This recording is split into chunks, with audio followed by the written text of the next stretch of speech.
Did it? Of course, he done some things sort of erratic, but and he had some expressions that were quite. Oh, Dr. Robinson, J.W.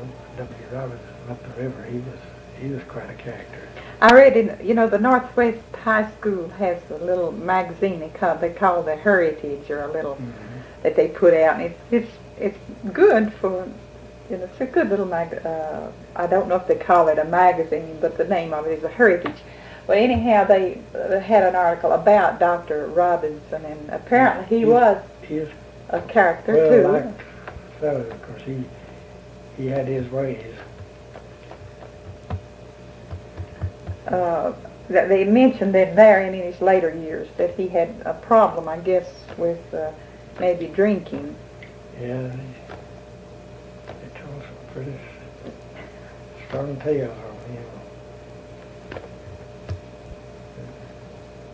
One time he said he just sort of began to sober up, and he asked his wife to pray for him. He said she got to pray and says, "Lord, have mercy on my poor drug habit." Wait, don't tell him I'm drinking.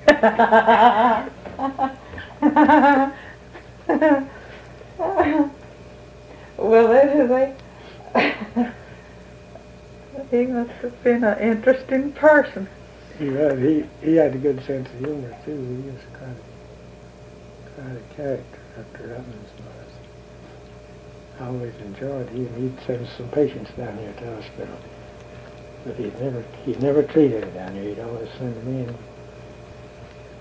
He'd come down, he'd say, "Well, now," said, "I'm just an old country doctor," and said, "I'm not going to make a diagnosis, but," said, "if I was so-and-so," said, "I'd say this patient had this and that," and he's usually right what he's saying. He said, "I'm not going to make a diagnosis." He's just an old country doctor. But we had some interesting people, and they knew the whole county, didn't they? Because they had to go to the whole county. Yeah.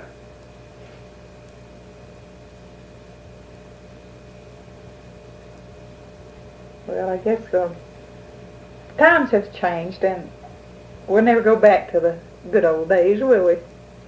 Probably not.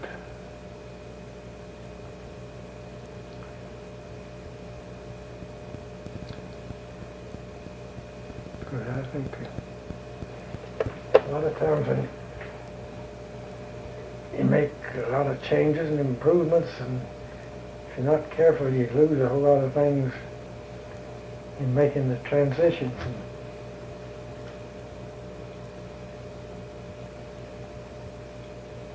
I think it just, maybe it can't be helped, but I think a lot of the modern medicine gets a whole lot away from the personal contact of the patient and the doctor, and almost by necessity, because they have so many doctors involved in it, and so many times there's no one particular one that seems to be responsible. And I think from a patient's point of view, that's the one thing they can't get along without, is having a doctor they can go to and consult with and get some of the questions answered.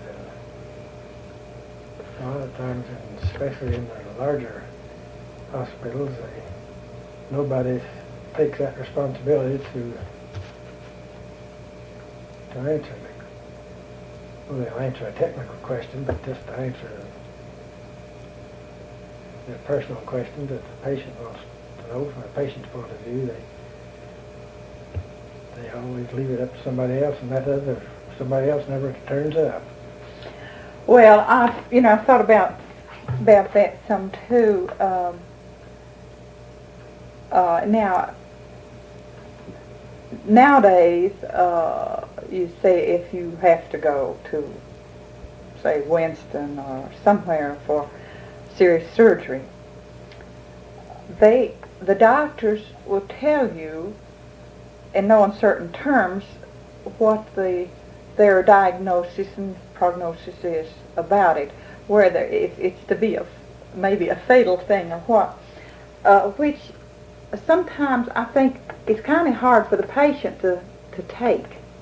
if it's very, very troublesome. In other words, they tell them more so than they used to, don't you think? Sometimes, of course, I think that varies. I don't think they all do. Some of them do. I think some go to the extreme on it and tell some that they've been better off if they didn't know. Of course, I think generally some responsible member of the family should be told, but sometimes I think the patient is better off not to know, and I guess in some circumstances some of the family is better off not to know, but I think back in the olden days, the doctor usually knew his patient his family well enough to know which ones to tell and which not to, and how much to tell them. I think that's one thing that they don't get now. I don't think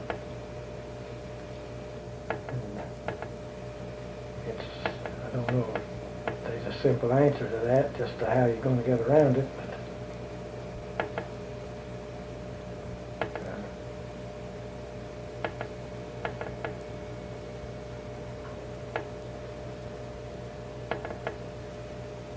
I think we're losing out some things that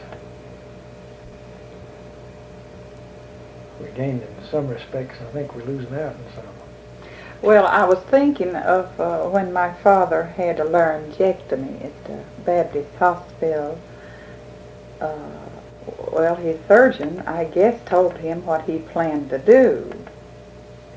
And the surgeon's assistant paid a call the evening before, and he just sat down and told him that's what they planned to do, but they could, if it had spread, they could have to take the side of his face off and do grafting and all that thing, which upset my dad so. He just said he wasn't going through with it, which they called us from Winston-Salem to come down and see if we could talk him into having his surgery, which the next morning he still had flatly refused because he assumed that this doctor was telling him what he would have to go through. And it wasn't until his surgeon came down and convinced him that that was the ultimate, and that would have been the radical thing, and that his was not to be nearly so. And some people, I guess you can tell that too, and it might not upset them that much, but when it's yourself that they're talking about, I guess it would be very normal to upset a patient that much. But I just wondered if his family doctor had been the surgeon, knowing the man as he did, and Dad's a strong man, if he would have ever told him what could have to be done and all that sort of thing. I think sometimes they go into too much detail. Of course, I think one trouble with that is, it's caused some of that is the malpractice thing that some of the smart lawyers get a hold of things, and if you haven't told somebody something, then they'll bring it up in court, and they'll say, well, now, you didn't tell this fellow that this might happen. If you'd have told him, and he could have decided ahead of time, and he'd had a chance to decide whether he wanted to take the chance with it or not. And they come to the point they're afraid not to tell them sometimes, but I think that causes a lot of that stuff. But I think, to my mind, the better doctors don't get too scared of that. They take the best interest of the patients and tell the patient what they think is better for the patient. And if there's going to be any risk, they're willing to take a little risk if something goes wrong. They just tell the truth about it. The reason they didn't tell them all these scary details, which is not good for the patient to know. But the legal people are trying to run medicine more than they ought to. The government is trying to run medicine more than it ought to. And that's, to me, is one of the biggest drawbacks of the modern thing is the government are pushing its stuff in there, doing things that they don't know what they're doing, and they don't realize what they're into, and somebody gets in there that thinks they've got a bright idea that don't know enough about it to know, and they've got enough political power to push it through, and they ram it down everybody's throat. And that's as far as I'm concerned, they've done a lot more damage than they've done good in the whole process. And I think basically the federal government has done more damage to the practice of medicine over the past few years than any other one. Is that right? It's not been its friend, has it? No. And they've took the attitude generally that doctors generally are scoundrels trying to get the best of the patient, and trying to lie to them, and trying to get rich off of them, and they don't give them any benefit of the doubt, and don't give them any credit for trying to help them. Lump them all together, huh?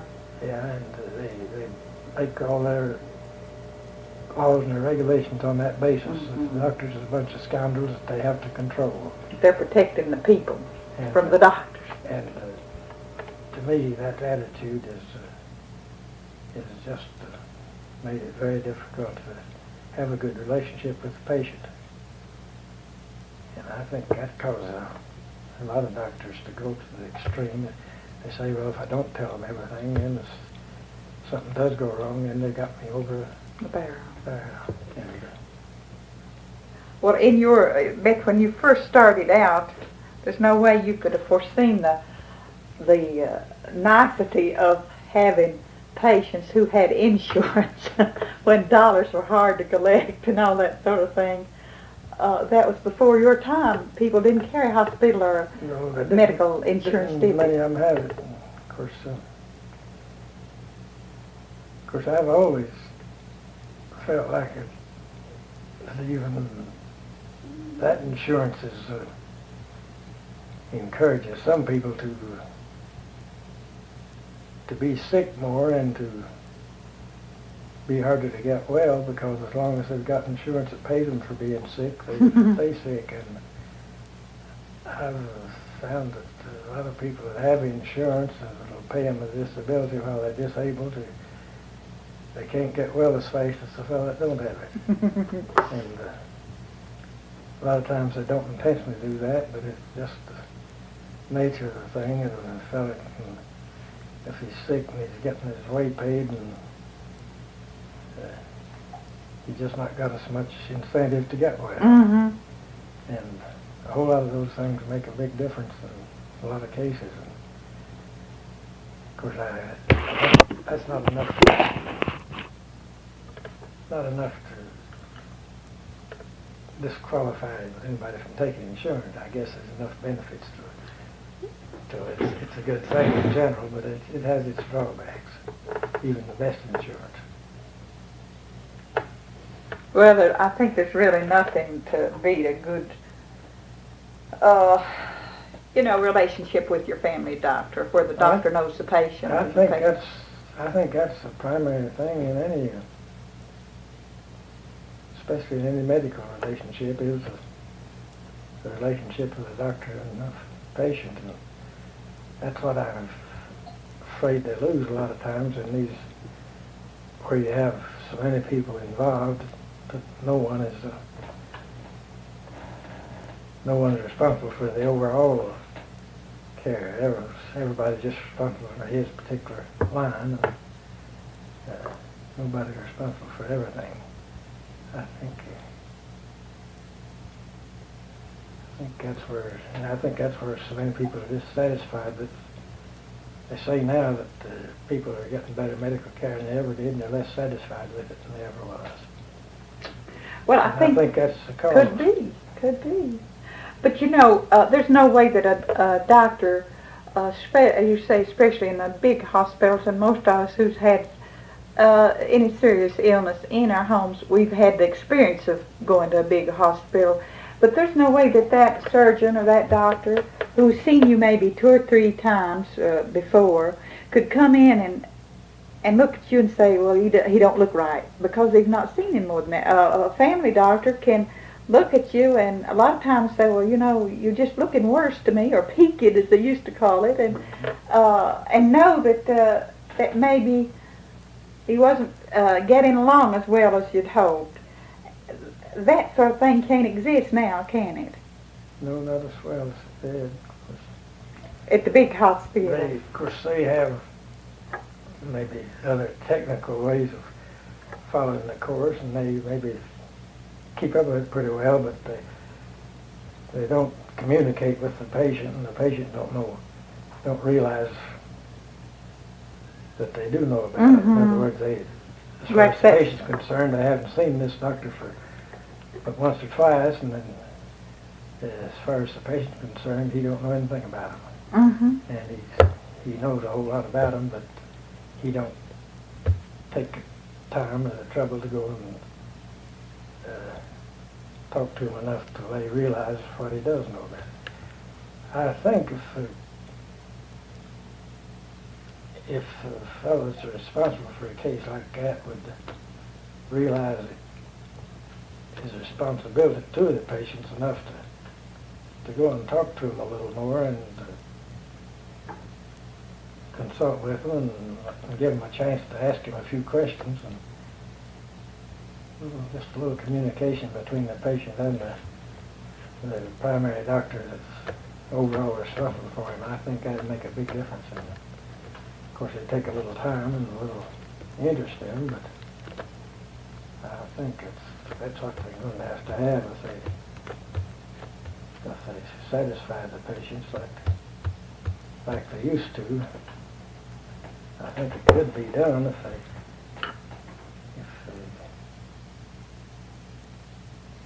I've often said if the government would quit aggravating them enough to give them a chance a little time to do that instead of filling out blanks or something. Filling out blanks or figuring some ways to keep from running into foul of some of the regulations that somebody's put up. It takes so much of your time to escape their regulations and to get anything done.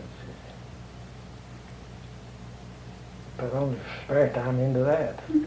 Well, when you were first practicing, what was some of the things that the diseases or whatever? What was the number 1, 2 killer, say? Was heart disease pretty high on the list in those days? Yeah, I suppose it was.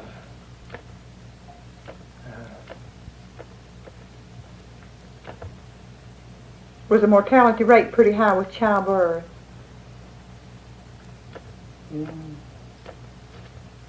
Moderately high. It's as high as it is now, I think.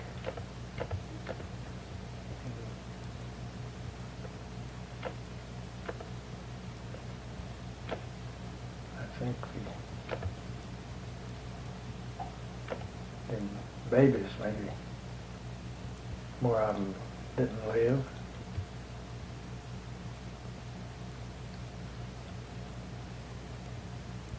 After they got to be little children, what was some of the causes of death? I'm not speaking of accidental death, but I'm thinking of the diseases. Well, I think probably one of the worst things was diarrhea, gastrointestinal disease. There's a lot of children died of acute diarrhea back then. Now, is that what old folks used to call the bloody flux? Yeah. I've heard of that term. That is some grades of it. They would call it that. They used to, quite a few of them die of that.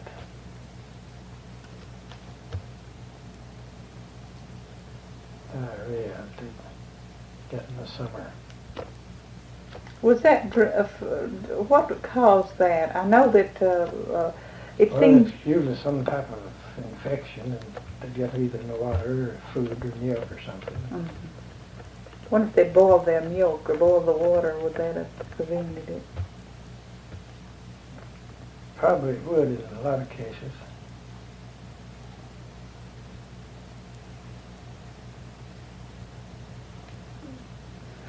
Well, I certainly thank you, Dr. Jones, for allowing me to come over and talk with you. And if there's something I've left out and you'd like for me to come back, give me a call and I'll come back and we'll add to and whatever.